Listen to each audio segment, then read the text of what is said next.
Hello दोस्तों, कैसे हैं आप लोग। स्वागत है आपका हमारे YouTube चैनल डीप 360 में। तो आज हम बात करने वाले हैं एक ऐसी इंडोनेशियन हॉरर मूवी के बारे में जिसका नाम है मरियम। और ये बहुत ही ज़्यादा डरावनी मूवी है, तो आप इस वीडियो को अंत तक ज़रूर देखिएगा।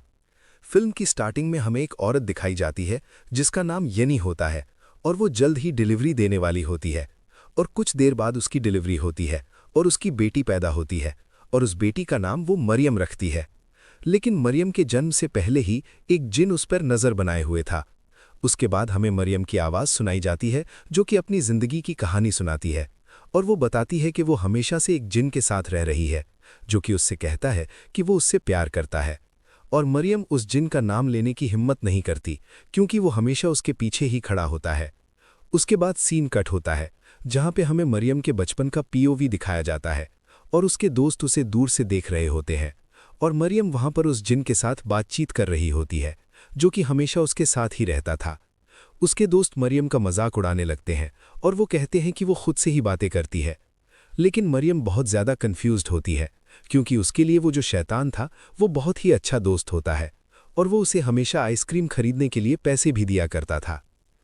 जब क्लास चल रही होती है तब टीचर नोटिस करती है कि मरियम पढ़ाई में फोकस नहीं कर रही। इसीलिए टीचर मरियम को बोलती है कि वो एक कहानी सुनाए और मरियम को इसका जवाब नहीं पता होता। इसीलिए टीचर मरियम से एक सवाल पूछ लेती है लेकिन मरियम को इसका जवाब नहीं पता होता। तब उसका जो जिन दोस्त होता है वो उसे फुसफुसाकर बताने लगता है और उसकी बात सुनकर मरियम बोलना शुरू कर देती है। लेकिन वो जो सवाल था उसका विपरीत वो आंसर दे रही थी, जिसकी वजह से बाकी बच्चे मरियम का मजाक उड़ाने लगते हैं और सारे दोस्त उसे शैतान कहने लगते हैं। इससे मरियम दुखी हो जाती है और उसकी आंखों से आंसू बहने लगते हैं और वो कहती है कि मेरा दोस्त कोई शैतान नहीं है बल्कि तुम लोग शैतान हो जो कि मुझे परेशान कर रहे हो। अब ये सुनकर सभी लोग चुप हो जाते हैं और तभी अचानक अजीब घटनाएं वहां पर होने लगती हैं।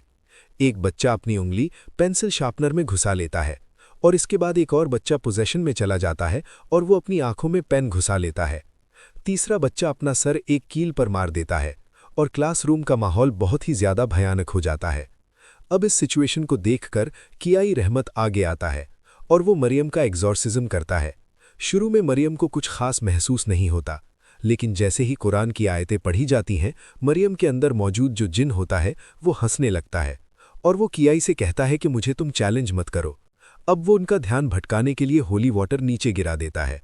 लेकिन जब मरियम की नज़र कियाई से मिलती है तो वो तुरंत वहीं पर बेहोश हो जाती है। सबको लगता है कि अब सब ठीक हो गया है, लेकिन अचानक कियाई के गुरु के बच्चे पर शैतान आ जाता है और उन तीनों के मुंह से खून निकलने लगता है। उसके बाद मरियम की मां कियाई से पूछती है कि क्या मरियम का हमेशा एग्जॉर्सिज्म करना पड़ेगा। तो कियाई समझाता है कि मरियम के शरीर से वो जिन चिपका हुआ है और ये जो जिन है ये बिल्कुल भी साधारण नहीं है। ये जो जिन है वो एक पहाड़ जितना बड़ा है और ये कोई नया जिन नहीं बल्कि ये सीनियर जिन है जिसे हराना बहुत ही ज्यादा मुश्किल है। वो उसे ये भी कहता है कि उसे नहीं पता कि आखिर इन दोनों का बंधन कैसे हुआ, लेकिन वो वादा करता है कि वो मरियम की सेफ्टी अब से खुद ही करेगा। कियाई मरियम को ये भी नसीहत देता है कि वो कभी भी हार ना माने और उसके बाद वो अपना सामान लेकर घर लौट जाता है। यहीं पर कियाई के दो बच्चों का परिचय कराया जाता है जिनके नाम फरहान और रिस्की होते हैं। फरहान पूछता है कि क्या वो लड़की अब ठीक है, तो कियाई कहता है कि वो चिंता ना करे, वो ठीक हो जाएगी। उसके बाद कहानी कुछ साल बाद की दिखाई जाती है जहां मरियम अब जवान हो चुकी थी और काम पर जाने से पहले वो अपने दोस्त बगास के दिए हुए नेकलेस को पहनती है और उसकी मां मरियम को जल्दी तैयार होने के लिए कहती है क्योंकि नेकलेस देने वाला लड़का उसे लेने के लिए आ चुका होता है।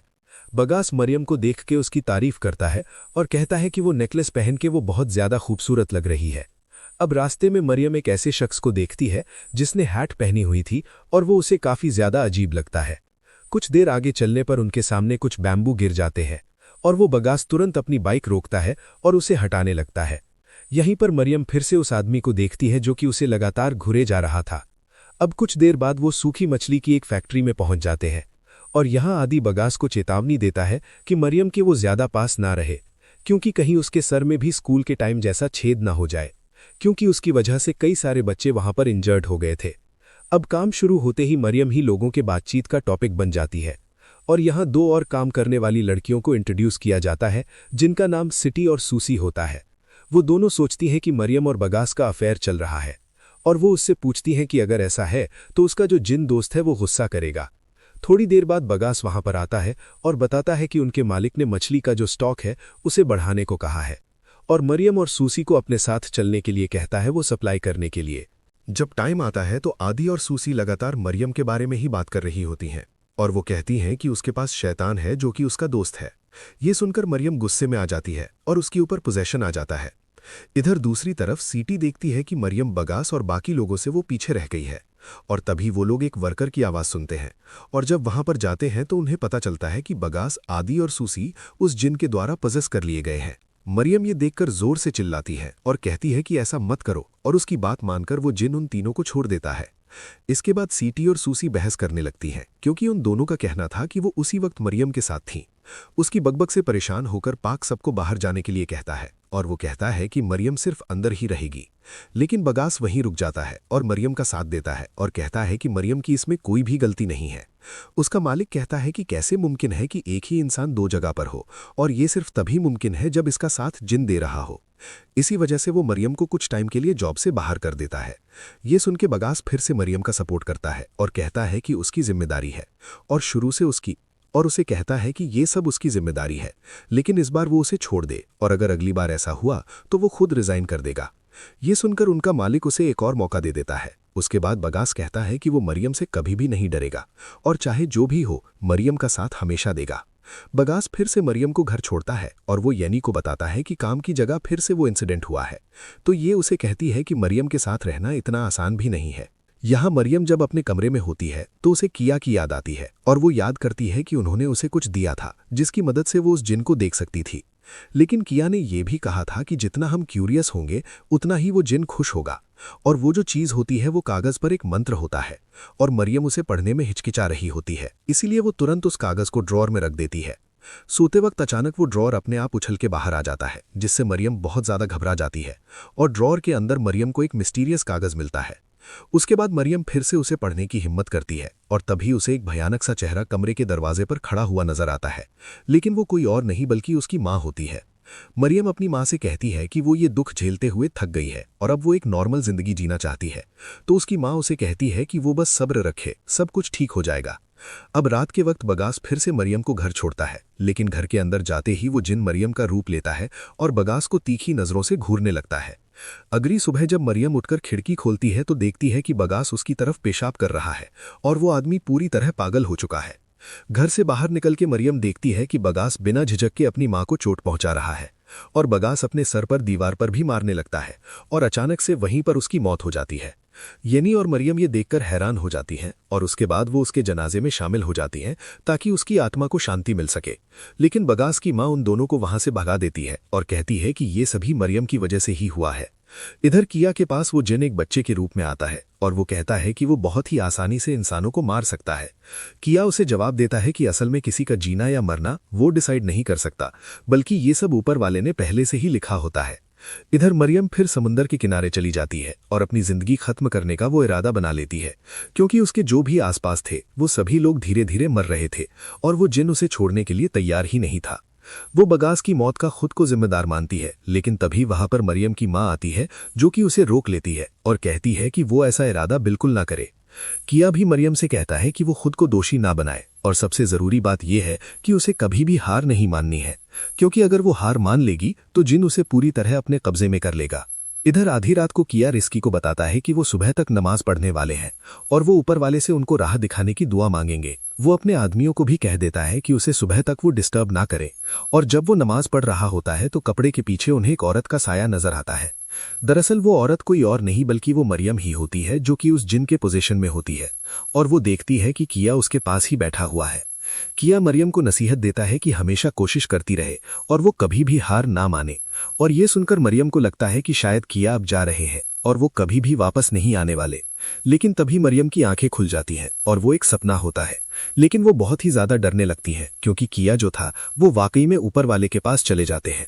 उसके बाद उसकी बॉडी को दफनाया जाता है और घर पर मरियम उस जिन पर गुस्सा निकालती है क्योंकि वो उसके करीब के लोगों को बहुत ज्यादा नुकसान पहुंचा रहा था। मरियम की मां उसे शांत कराती है और कहती है कि किया ने कहा है कि उसे हार नहीं माननी है।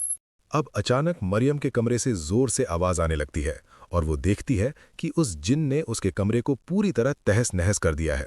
मरियम को एक कागज मिलता है जिसमें कुछ लिखा होता है, और जब वो उसे पढ़ती है तो उस पे लिखा होता है कि मेरे साथ जिंदा रहो। उसके बाद मरियम शीशे का टुकड़ा लेती है, पर वो जिन उसे नुकसान पहुंचाने के लिए उकसाने लगता है।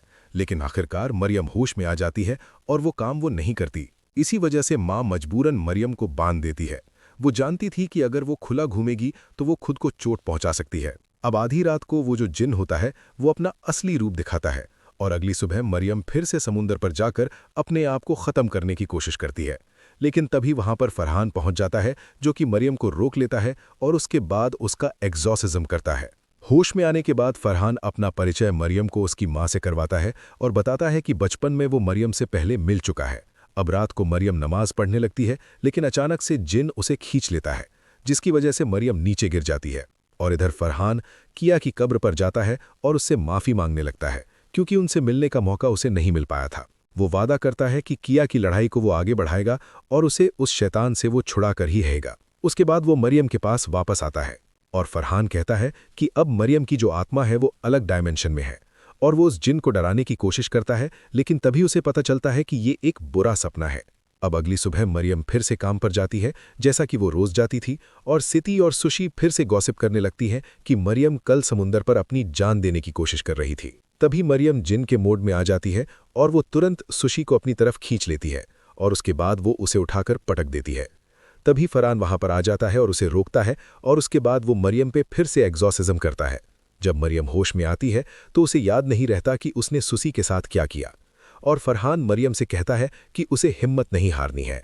अब रात को मरियम को वो जिन फिर से डराने लगता है, और अचानक एक बॉक्स उसके सामने गिरता है, जिसके अंदर वही कागज होता है जो कि मरियम पढ़ना चाहती थी। मरियम गुस्से में आकर उस कागज को तुरंत जला देती है, लेकिन अजीब बात यह थी कि वो कागज बॉक्स में आ जाता है, और इस बार मरियम बॉक्स को कागज समेत जलाने वाली होती है, लेकिन तभी बॉक्स उड़कर बाहर गिर जाता है। और ये देखकर मरियम हैरान हो जाती है और उसकी मेंटल स्टेट काफ़ी ज़्यादा बिगड़ने लगती है। जब मरियम की माँ ये देखती है तो वो फिर से उसे शांत कराती है, और उसके बाद मरियम वो सारे कागज़ फरहान के पास ले जाती है, और उसमें लिखा होता है कि मैं तुम्हारी हिफाजत करता हूँ, मेरे साथ जिंदा रहो, खुदा तुम पर रहमत करे, और मैं आबादी आग हूँ। सिर्फ एक सोने के टुकड़े के लिए मैंने सच में इंसान से मोहब्बत कर ली, और तुम ही वो एक इंसान हो। ये पढ़कर फरहान उस बॉक्स को समुंदर में फेंक देता है। इधर मरियम घर पर होती है तो उसकी माँ उसे बाहर चलने को कहती है, लेकिन वो देखती है कि मरियम अभी कहीं पर बिजी है, इसीलिए उसकी माँ अकेले ही बाहर चली जाती है। तभी फरहान उसके घर के अंदर जाता है तो पड़ोस की चुगलखोर जो औरतें होती हैं वो फरहान को घर के अंदर जाते हुए देख लेती हैं, और वो सोचती है कि शायद उन दोनों के बीच कुछ चल रहा है। वो तुरंत उस घर में धावा बोल देती है, और जैसे ही वो तीनों घर के अंदर जाती है, दरवाज़ा अचानक बंद हो जाता है और लॉक हो जाता है। एक दिन जब फरहान वहां से गुजर रहा होता है तो फरहान देखता है कि लोग मरियम के घर पर पत्थर मार रहे हैं, और वो भीड़ को शांत कराने की कोशिश करता है, लेकिन एक पत्थर उसे भी लग जाता है। फरहान उन्हें बताता है कि उसे अपने गुरु की कब्र से एक आवाज़ सुनाई दी है कि कुदरत की एक निशानी में से मरियम भी एक निशानी है, और उसे वो हमेशा हिफाजत रखे। इसीलिए उसने फैसला किया है कि वो मरियम से अब शादी कर लेगा। ये सुनते ही जो जिन होता है वो बहुत ही ज़्यादा गुस्से में आ जाता है, और फरहान और उस जिन के बीच बहस होने लगती है। वो कहता है कि मरियम के साथ रहने का हक सिर्फ उसका है। उसके बाद मरियम की माँ बोलती है कि उसे डर लग रहा है क्योंकि फरहान को शादी के बाद कुछ ना हो जाए, लेकिन फरहान कहता है कि वो सारे रिस्क को जानता है और फिर भी वो उससे शादी करने के लिए तैयार है। उसके बाद उन दोनों की वहां पर शादी कराई जाती है, और उस रात मरियम भी तैयार होती है और फरहान बाकी लोगों के साथ होता है। लेकिन अचानक मरियम को उसका जो जिन फ्रेंड होता है वो उठा के ले जाता है, और उसकी माँ फरहान को बताती है कि मरियम गायब हो चुकी है। अब फरहान ये सुनकर बहुत ज़्यादा घबरा जाता है, और वो अपनी शादी को तुरंत आगे बढ़ाने का फैसला करता है। इधर जो मरियम होती है वो दूसरी डायमेंशन में होती है, जहां जिन उसे बहुत ही ज़्यादा डरा रहा होता है। लेकिन तभी अचानक उसे फरहान की आवाज़ सुनाई देती है, जो शादी के लिए तैयार होता है। अब फरहान का ध्यान भटकाने के लिए कई सारे शीशे गिरकर टूटने लगते हैं, और तेज़ हवा चलती है, और वो फरहान और उसे अलग कर देता है। उसके बाद वो जिन खुद ही मरियम से शादी करना चाहता है। अब फरहान जोर से बिना आट के कबूल पढ़ने लगता है, और उसके मुंह से बहुत ही ज़्यादा खून बह रहा होता है। उससे शादी करने की इच्छा देखकर मरियम वहां पर जिन से लड़ती है और खुद आ जाती है और उससे शादी कर लेती है, और ये फिल्म यहीं पर ख़त्म हो जाती है। तो दोस्तों, ये थी इस फिल्म की कहानी। आपको इसकी कहानी कैसी लगी हमें कमेंट सेक्शन में ज़रूर बताइएगा। चैनल पे नए हैं तो इसे सब्सक्राइब करें और बेल आइकॉन दबाएं नोटिफिकेशंस के लिए। और दोस्तों, वीडियो को लाइक और शेयर करना बिल्कुल मत भूलिएगा। तो मैं मिलता हूं आपको अगली वीडियो में।